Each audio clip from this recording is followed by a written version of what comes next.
All right, so I've got the lasso, or the leash, it looks like a lasso, and it's working pretty well. That's about the best I can do with the shape tools without overdoing it. This little chicken, maybe I'll throw something really quick in there. Nothing too complicated.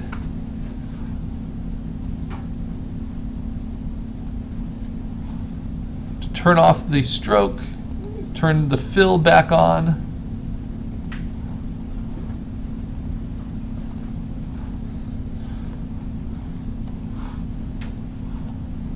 Transform it into what I need.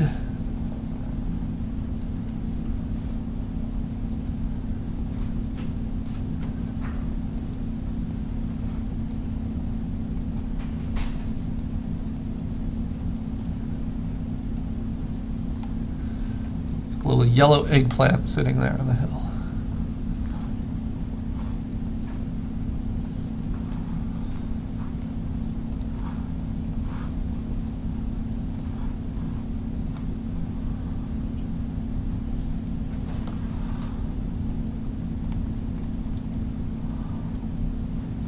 And you can move your shapes with the arrow keys without having to use the move tool. And that's helpful because I have that transparent layer on top of everything that would make the move tool go to a layer I don't want.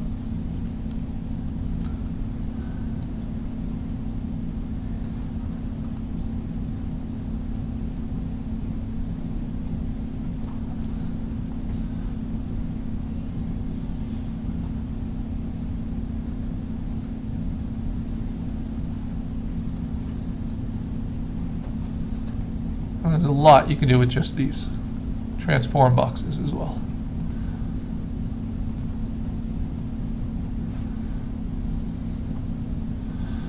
So let's change that color.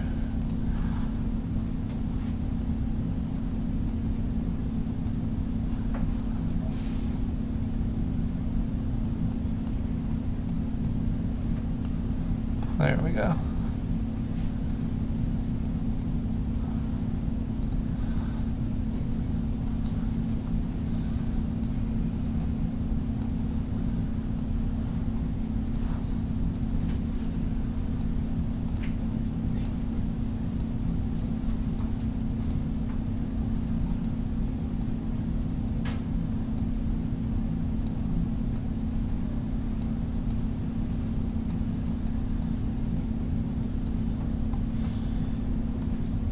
Now we just need a head.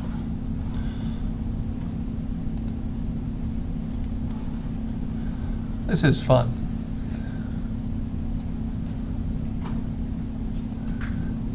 And like a lot of the digital art we'll be doing, the really fun stuff tends to be at the end, very detail oriented, and not always the most consequential stuff. So that's why I make sure those lab hours are very available to you.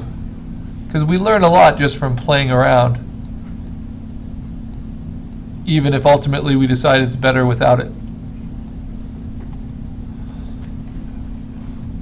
Okay. Now looking at other little details, I might think I need that little split in between his pant legs.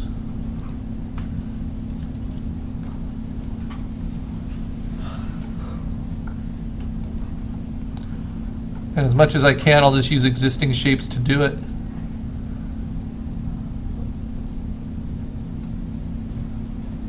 There we go. Flip that axis. Shrink it down. So we're getting much, much better at transform tools. We're getting lots of practice. And that's the goal of these exercises, just to introduce us to these things. Yeah, yeah. You either try it or you don't. You're either using the shape tools or you're not. Okay. So let's see what we've got. Yeah, that makes some good sense. I'm going to take the transparency on this last one down a little bit And I'm going to show you one other just little finishing technique, which relates to not just transparency, but gradation of the shapes. So if I look at it at 100%, you'll see there's a slight gradation in the sky from light to dark here. And you'll see in the, because the light's coming from this side, and you'll see in the ground, it goes a little bit darker, a little bit lighter here. So just in these big background shapes, I'm going to show you how I can add that. Very simply, you just double click on your shape layer, and you get what are called the layer styles. And then on top of your cutout color vector shape, we're going to click on gradient overlay. And you can use a multiply mode to let that color come through. And then just take your opacity way down. You can even use some other modes. I'm going to use color burn because my sky is still pretty saturated. And now I can set the angle of that gradation, like so, light to dark. And I can set the scale of it, how extreme is it. And I'm going to make it very subtle. Very, very subtle, which makes that chicken appear even a little bit less. So I need to darken some of those chicken shapes. Make those a little bit deeper red.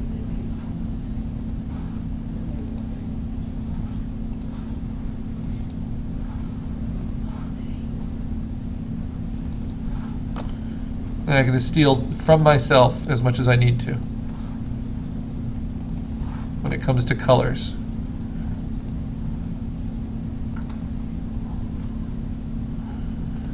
And maybe make them just a little bit less opaque.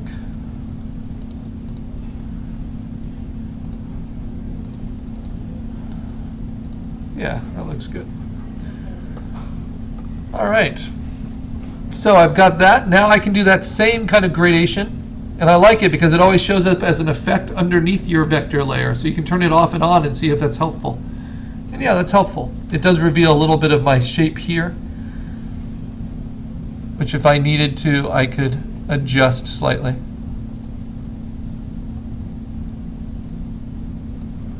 But I could also add a gradation to that shape if I wanted. All right. And now the purple, same thing, just to show you, double click on the layer, turn on gradient overlay, and then click to select the gradient overlay selection, play with some of these different options. The angle of the gradation, the opacity of the gradation. We'll be able to do this in Illustrator too. And then the subtlety of it.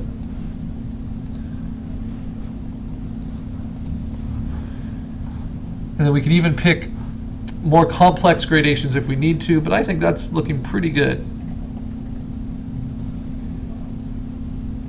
Notice I didn't do the eyes of the dog or the darkness of the belt. I don't think they're all that necessary. But I could always go back and finish those. And in fact, I'm going to do one little thing here with this chicken's body. So I don't think I've done it in a demo before. You'll notice that the chicken has kind of strong outlines on it.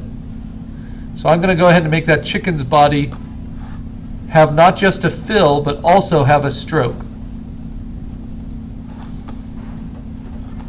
So the color I'm filling it with is pretty appropriate. But I also want to turn the stroke on. So let me see. Trying to get those options. I have to be selected on the shape tool for it. So let's turn the stroke on, and let's make it kind of a very thin orangish line, like that. And those are the two attributes a vector shape can have, an outline and a fill. And now we know that that fill can even be gradated if we want it to be. It can have other effects. All right, so now I'm done. I want to make sure my background is the art that I copied from someone else is not at all turned on. So I'm going to turn those off. And I'm going to turn it off in the very background as well. And then I'm going to save it. File, save as, first and foremost, a Photoshop file. So I keep all of my different layers, and I'm going to replace my older version of it. This is within my folders. And then to upload to PhotoBucket, I'm going to save it as a JPEG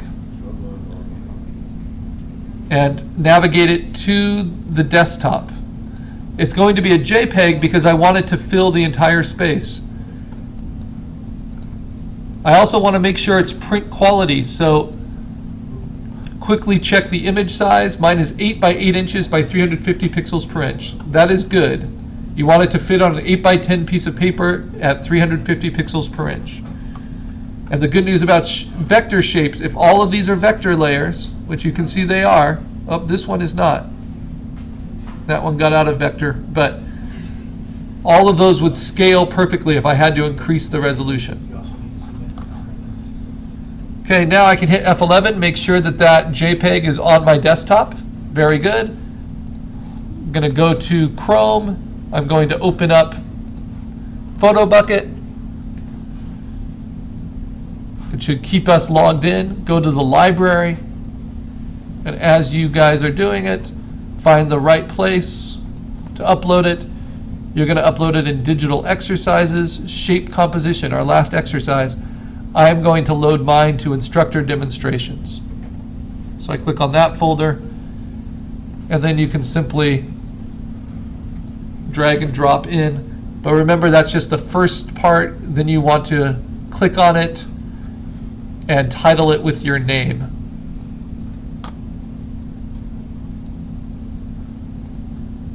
So I know who to give the credit to. It's a good practice to label your work. All right, and that is it. So how do we organize it now? Well, I can turn these off in Photoshop. Make sure the latest version is saved. And I have my file here on the desktop. I want to put that into my folder, into the place that makes sense. And I'll usually mark these JPEGs orange. Those are the ones I put online. And not basic shapes. No, I want it into shape composition. So now I have my PSD and my JPEG and my reference art. There's another stage we have to do so that we know what you are copying from in PhotoBucket. We also have to upload the reference piece. So under Instructor Demonstrations, so I know what you were working from, you know, like this and this, this and this. I'm also going to upload the original JPEG I got from online. And so here's where we have a slight difference in what we've done before. Instead of just putting your name, you're going to put your name and then you're going to give a number. So the reference image that you're using, you're going to put the number 1 after your name. And you can always retitle it after you've done it. And then the image that you made, your shape composition, you're going to put a 2 after your name.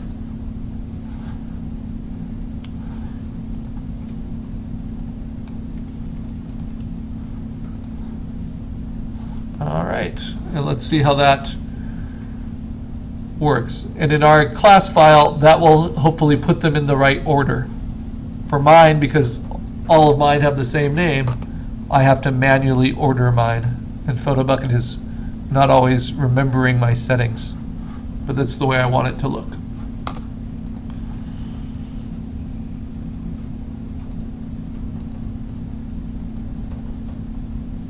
Come on.